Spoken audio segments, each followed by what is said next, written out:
Hi STEM friends, it's Sarah here from Curiosity and the Hungry Mind, and today we're going to talk about how to organise your STEM tubs to encourage independence in your classroom.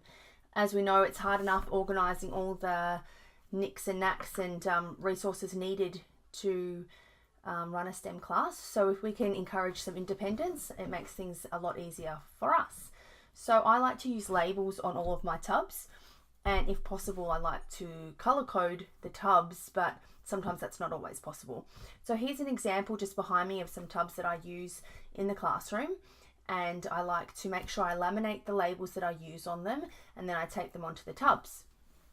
So for example, this one here is for scrap paper, and this tub, as you can see, is quite large, but it works perfectly on the side, and I've laminated this, so this is going to be really durable, and then I've just taped it on the side with standard clear tape.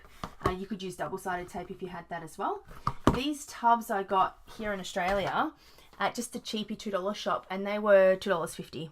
So they were very, very cheap, which is great because that's what we need, but they're still really quite durable. They don't have lids or anything. I like to use those type of tubs, big ones where students can just put their hands in. Here's another example. They're my pipe cleaners.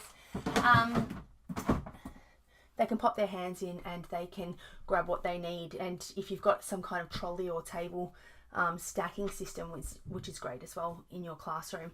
This is just here in my study at home, and I use them here as well, so they work out really well when they're organised that way. You can grab these labels for free. I have a free resource available. If you follow the link below at the end of this video, you'll be able to grab those labels for free, and they're totally editable, so you can edit them as well. And I keep everything labeled in there, and then students every single week know where to go for those supplies, and I like to keep them in the same place every single week for every single class so that they know where that they can find them. So every single week they don't need to be asking me, oh, where do I find the scrap paper? Where can I find the craft sticks?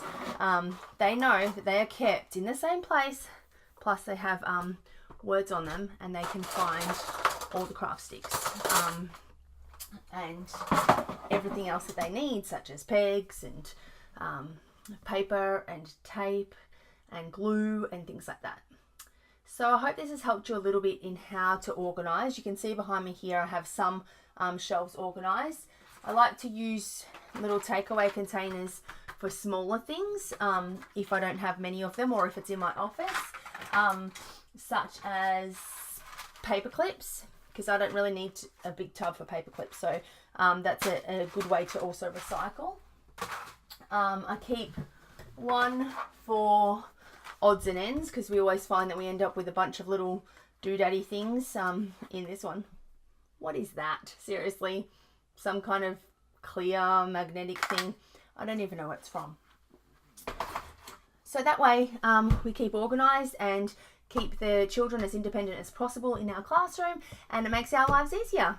Thanks for watching. See you later, all my STEM friends.